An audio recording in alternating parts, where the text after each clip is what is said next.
શિવના ધામમાં આજે ચૂંટણીના પર્વ નિમિત્તે અમને ભાજપ પાર્ટી તરફથી આપણી વચ્ચે આપવાનો મોકો મળ્યો એ બદલ તમને ખૂબ ખૂબ અભિનંદન. અમારા વાવથરા જિલ્લાના ઉપપ્રમુખ હરેશભાઈ પટેલ, એમના મિત્ર શ્રી મોગજીભાઈ બાપજી મેઘાળા, અમારા તાલુકાના વિપુલભાઈ પ્રજાપતિ, અમારા પૂર્વ ડેલિગેટ, અને ઘણું કામ કર્યું છે એમણે કે કોઈ પણ ભેદભાવ વગર જેટલું થતું ચાલુ હોય ખેંચી લાવી દીધું હોય કરવાનું, અને કોઈ બીજા નાના મોટા ટોપ થેલીમાં નોંધો હોય, બોલ્યું હોય, બધું હોય થઈ તરત ઘડા મામલદારમાં પ્રાંતમાં આમ તેવા આગાદી રખડ્યા કરે પોતે. તબિયત હમણાં સારી નથી પણ મેં કીધું શાંતિ રાખો તો કે પાછ ટોપો તો કરું, પણ મેં કીધું તબિયત બરાબર નથી રહેતી તો પણ અત્યારે ગરમીમાં પણ પોતે જપતા નથી એવા અમારે, અને 15-20 વર્ષ તાલુકામાં નેતૃત્વ સંભાળ્યું છે.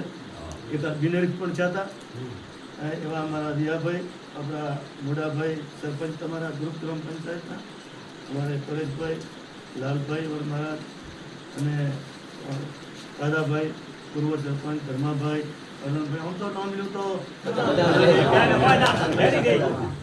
તમામ સમાજના વડીલો, યુવાનો અને બધાના ચરણોમાં નતમસ્તક વંદન કરું છું. અમારા અરવિંદભાઈ ખૂબ ઉત્સાહી છે, આખો દી આમ જપતા નથી.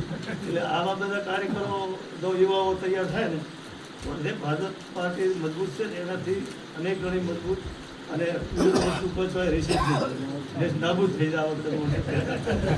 એટલે હવે વાત આવી કે લોગાભાઈએ ચમ આમ ઘરે વખત ચાલ્યું મીડિયામાં બીજે કે ભાઈ કોંગ્રેસના ઉમેદવાર ફોલોનું થયું હેડ્યું, પણ હેડ્યા બધે છેલ્લે પાછી પલટાઈ ગઈ. બધા ઘણા એવું લાગ્યું અમારે જાદવ પરિવાર બધા અત્યારે હવે જો ખાલી પણ થઈ ગયો છે કોઈ જીવો નથી. અને આપણે અમે વાયર નદીના હમણાં પડવામાં હેઠો તો શું પરિણામ આવે? નદી આમ જાય ને વેણ તો વેણ ઢળાયેલો તો બરાબર આવે, હવામાં પડો તો એટલે નદીના વેણ વાળું છે. એટલે હવે સોની અધીની રીતિ ભાતી બધી કાઢો, એમાં કોઈ પણ મેળવવાનું નથી. કોઈ દિલ્હીથી કરીને જે રોકડા લોકો ઉઠીનું આખા બધા છોકરા સાફ થઈ ગયો કશું રહ્યું નહીં. એટલે અમારે બે બાજુ ચોઈસ કરવાનું આવ્યું ત્યારે અમારે ઉપરથી નક્કી જો 1 કલાકનો અમારી પાસે સમય હતો. હવે ભાઈ અમારા પ્રમુખ બાકી એટલે મને કીધું કે તમારા એવા સારા સક્ષમ માણસો ને આવા માણસો હોય તો ભારત સાથે પક્ષ સાથે જોડાય તો તમારા વધુ કામો થાય અને તમે હજુ કામ સરકારમાં બેસીને કરી શકશો. એટલે અમે બધા કોઈને પણ પૂછવાનું નથી. કોઈ ઘણી વખત ઉભા આવે ઘણા સમાજના કે ભાઈ તમે તો કોઈ અમારે ફોન ના કર્યો, અરે ભાઈ ફોન કરવાની જે વાર જ નથી. સાથે કે અમારે એવું હતું કે ઉપરનું અમારું મોટું કોંગ્રેસનું વાવાઝોડું છે ને એ બધું એવું ફરે ને કે એમાં તો શેરે તો બહાર ગંદા આવે ને તો અમને પાડી ગયું તો નીકળવાની જગ્યા રહે એવું નહોતું. એટલે પહેલાં પણ અમારે ઈડીની જ્યાં ભાજપ પાર્ટી સાથે સીએમ સાથે જોડાણા તારીખ અમને ભેગા હતા, અને શંકરભાઈ સાહેબને અનેક વખત અમને કહેતા કે સાહેબ તમારી સાથે જ રહો. પણ દાદા આવ્યો હતા મારું પેલું વરે વાવાઝોડું ફરી બોલ્યું એટલે વરે પાછું બિહારી દીધા. એટલે હવે કીધું આ વાવાઝોડામાં જાહેર કરવો નથી, પણ ખાલી પાણીમાં છે ડૂબકી મારો સમાજ બંધ કરીને એમ મારી જવાનું હતું. આ ડૂબકી લગાવી દે, હવે ડૂબકી લગાવી દે એટલે હમી દાદાભાઈ બાજુ ચાલે નહીં. સોશિયલ મીડિયામાં ચાલતું છે અમારા સમાજમાં તો મોટે પાયે ચાલે ધૂમધાર. આખું ગુજરાત લઈને દાદાજી એવું બધું હેડે. એટલે આ ભાઈ તમારું કોઈ લીધું નથી. અમે 40 વર્ષ તમારી સેવા કરી મરી ગયા. આ ગામડામાં અમે બધા આવ્યા ને અમારા નાગરીબા આ બધા ભૂદેવો આવો એટલે મારા પટેલ સમાજ હવે સંબંધો એટલા બધા સંબંધો કે મિસ્ત્રી સાહેબ બીજા હોય તો એમને આમ સંકોચ થાય. મારાથી પણ હવે નામ તૂટે નહીં. પણ અમે પરબતભાઈને હેમાભાઈ ટુકડીઓ લડ્યા, પણ સાહેબ આ બધો સમાજ બેઠો છે.